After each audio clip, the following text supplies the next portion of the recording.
আসসালামু আলাইকুম everyone, welcome back to my channel. আবারও চলে আসলাম আপনাদের মাঝে আরও একটা ভিডিও নিয়ে। আর ভিডিওটা শেষ পর্যন্ত দেখার অনুরোধ রইল। প্লিজ আপু ভাইরা একটা লাইক দিয়ে ভিডিওটা দেখা শুরু করবেন। আমার ভিডিওর কোনো অংশ যদি ভালো লেগে থাকে চাইলে আমার চ্যানেলটা সাবস্ক্রাইব করে আমার পাশে থেকে যাবেন। আমি ব্লগ বাই সাথী ঢাকা থেকে বলছি। আর এখানে আমি আমের মিষ্টি বানিয়ে নিব, আর তার জন্য এই যে আম নিয়ে নিয়েছি আর কি। তাই এটা সব মিলে একটা আমই হবে। তাই এখানে যে আমের যে আটিটা ছিল সেটা আর কি মানে সরিয়ে রেখেছি, আর আমের যে যে ছোট ছোট পিস করে আর কি মানে চাকার মতো কেটে নিয়েছি। তো এটা আমি দিয়ে দিচ্ছি। তাই একটা আমের কিন্তু পুরাটাই মানে দেওয়া হয়েছে।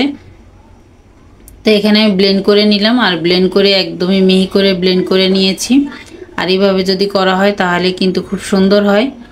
আর মানে যার যেভাবে হয় মানে সে সেভাবে করতে পারেন। আর এখন সবার ঘরেই কিন্তু ব্লেন্ডার আছে, এখন আর কোনো সমস্যা নাই। তা দেখুন কত সুন্দর মিহি হয়েছে, আর ব্লেন্ডার কিন্তু একদম সুন্দর হয়েছে ব্লেন্ড। তা যাই হোক, ব্লেন্ড করে নিলাম, নিয়ে এই যে এখন আমি চুলায় একটা কড়াই বসিয়ে দিয়েছি, আর কড়াইয়ের ভিতরে দিয়ে নিচ্ছে আর কি। আর কড়াইয়ের ভিতরে ঢেলে দিলাম, আর কড়াইটা কিন্তু গরম আছে এখনও। আর এই জারের ভিতরে অল্প একটু পানি দিয়ে ধুয়ে তা আমি সেই জারের পানিটুকু দিয়ে দিয়েছি, আর সেটা অফ ক্যামেরায় পড়ে গিয়েছে। আর এখানে আমি 2 চামচ চিনি দিয়ে দিলাম। 2 টেবিল চামচ হবে, 2 টেবিল চামচ চিনি দিয়েছি। 2 টেবিল চামচ চিনি দিয়ে আমি ভালোভাবে আর কি বলক আনিয়ে নিব। আর ভালোভাবে বলকটাই কিন্তু আনতে হবে, আর বলকটা এনেই তারপরে কিন্তু এই যে আমি এখন চাউলের গুঁড়া দিয়ে দিব। আর এখানে আমি আধা কাপ চাউলের গুঁড়া নিয়েছি, আর এখানে আধা কাপ চাউলের গুঁড়া থেকে অল্প অল্প করে আমি কিন্তু দিচ্ছি, আর যতটুকু লাগবে ততটুকুই দিব।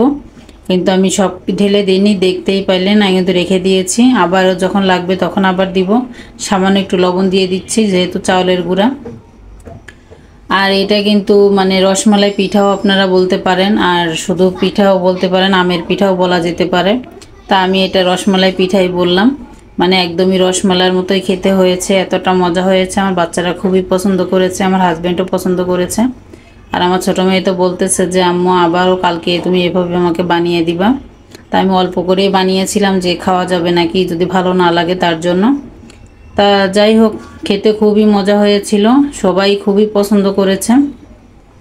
তা দেখুন আমি কিন্তু একদম শুকনা শুকনা করে কিন্তু একদমই মানে করে নিয়েছি আর কি, আঠালো বানিয়ে নিয়েছি। তা শুকনা শুকনা অবশ্যই করে নিতে হবে, এখানে চিনি দেওয়া হয়েছে তো একটু আটা আটা হবে আর কি। আর সেটা অন্যভাবে আর কি একটু ম্যানেজ করে নিতে হবে। তো এখানে আমি হাফ কেজি দুধ নিয়েছি, আর যতটুকু চাউলের গুঁড়া নিচ্ছি তার জন্য কিন্তু হাফ কেজি দুধই যথেষ্ট। আর হাফ কেজি দুধ নিয়েই আমি এই যে এখন আমি 4 টেবিল চামচ চিনি দিয়েছি আর কি, আর একটু পানি দিয়ে দিয়েছি আধা কাপের মতো। আর আধা কাপ পানি দিয়েছি কেন, আমি দুধটাকে আগেও আমি জাল করে রেখেছিলাম, তার জন্য একটু পানি দিয়ে দিলাম। যেহেতু চাউলের গুঁড়া দিয়ে বানানো পিঠাটা তো একটু সিদ্ধ সিদ্ধ হতে হবে, তার জন্য আর কি। আর নাহলে দুধটা একদমই শুকিয়ে যাবে। আর একটা সামান্য এলাচ দিলাম আর কি, মুখটা ফাটিয়ে দিয়েছি। আর অবশ্যই মুখটা ফাটিয়ে দিতে হবে, তা সুন্দর ঘ্রাণ বের হবে। তা আমি দুধটাকে সুন্দরভাবে আর কি মানে বলক আনিয়ে আর কি চুলায় রেখে দিয়েছি অল্প জালে। আর এখন আমি পিঠাটা আর কি বানিয়ে নিব। তা পিঠাটা আপনাদের পছন্দ মতো আপনারা বানিয়ে নেবেন, আর আমি আমার পছন্দ মতো বানিয়ে নিচ্ছি। আর এই যে এখানে একটু দিয়ে দিলাম আরও বেকিং পাউডার, এটা কিন্তু বেকিং সোডা না, বেকিং পাউডার। অবশ্যই বেকিং পাউডারটা দিতে হবে, না হলে কিন্তু যেহেতু চাউলের গুঁড়া দিয়ে বানানো হয়েছে এটা কিন্তু শক্ত শক্ত হয়ে যাবে। অবশ্যই বেকিং পাউডার দিবেন, আর বেকিং সোডাটা দিলে কিন্তু ফেটে ফেটে যাবে। তার জন্য বেকিং সোডাটা দেওয়ার কোনো প্রয়োজন নাই, বেকিং পাউডারে কিন্তু যথেষ্ট।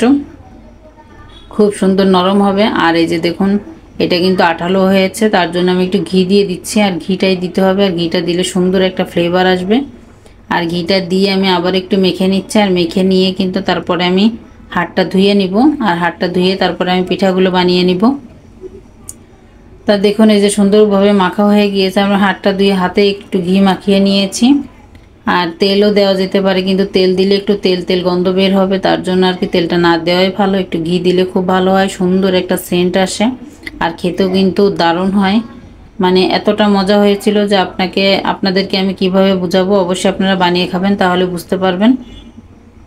আর আমি ছোট ছোট করে এই যে বানিয়ে নিচ্ছি এভাবে দেখুন, আর একদমই কিন্তু সুন্দর হয়েছে, একটু ফাটল নেই আর কি। দেখেন কত সুন্দর হচ্ছে। তা আমি এটা বানিয়ে নিচ্ছি, দেখতেছি যে এটা একটা বড় একটা ছোট হচ্ছে, তার জন্য আমি একটু ছোট ছোট করে এই একটু কেটে নিব একটা চামিচ দিয়ে আর কি।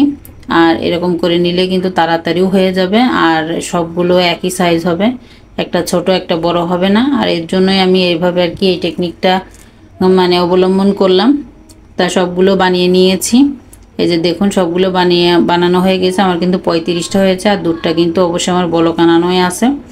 আর আমি এখন কিন্তু এই যে সামান্য একটু মানে এই ধরে পাতিলটা ধরে একটু নেড়ে দিব। এখানে কিন্তু খুন্তি বা চামচ কোনো কিছু ব্যবহার করার দরকার নেই, কেটে যেতে পারে। তা দেখুন সবগুলো কিন্তু ফুলে উঠেছে। এখন কিন্তু আমি এই যে মাত্র লাড়া দিচ্ছি, এর আগে কিন্তু একটু লাড়ি নেই।